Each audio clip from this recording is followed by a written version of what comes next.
The Bengal school is a significant art movement that found its heyday in early 20th century.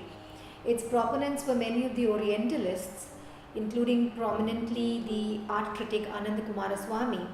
and the pioneer was, of course, the artist Abanindranath Tagore. And what they looked to do was to evolve a new Indian art, but one that now looked away from the current Western influence and, in rejection of it, looked to ancient Indian art as sources of inspiration. And specifically, they looked at 5th or 6th century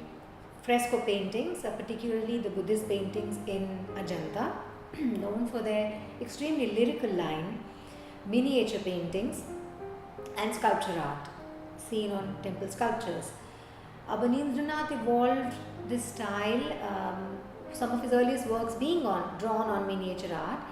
and in addition to these, which gave them the lyrical line and a certain kind of figuration and molding of the body, they adopted a technique called watercolor wash, which they took from Japan, in a conscious pan-Asian kind of linkage. While Abanindranath Tagore is perhaps the most significant Bengal school painter or of Neo-Indian art, his work spawned many students, people who came to learn under him, whom he actively taught, and then a wave of second and third generation painters. The work that we're going to discuss today is by Asit Kumar Haldar, a young painter who trained directly under Abanindranath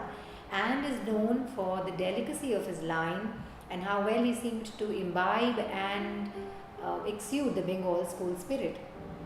This work is a watercolor wash work, a technique in which you painted on paper with watercolor, which was then given successive dips in water to wash away the ink surface and create an extremely pale set of surfaces despite multiple inkings, and is remarkable for how well the watercolor wash technique, which usually is done in a small handheld format, seems to scale up extremely well to such a big size. Bharata goes to the forest to meet his exiled brother Rama to convince him to return to the kingdom of Ayodhya, where he is the rightful king and should take over its reins. But Rama refuses out of duty and sends Bharata back, who then asks for his shoes and says that he, being dutiful, will rule only in Rama's name as a regent. What Haldar depicts is the mournful procession of this failed mission back to the kingdom of Ayodhya. At its head is Bharata, and on his head he carries Rama's shoes in a cane basket, and accompanying him are several courtiers or friends, and one prominent figure at the back is possibly Shatrughna, one of the brothers, who's got a quiver of arrows tied to his back. The figures look mournful, their expressions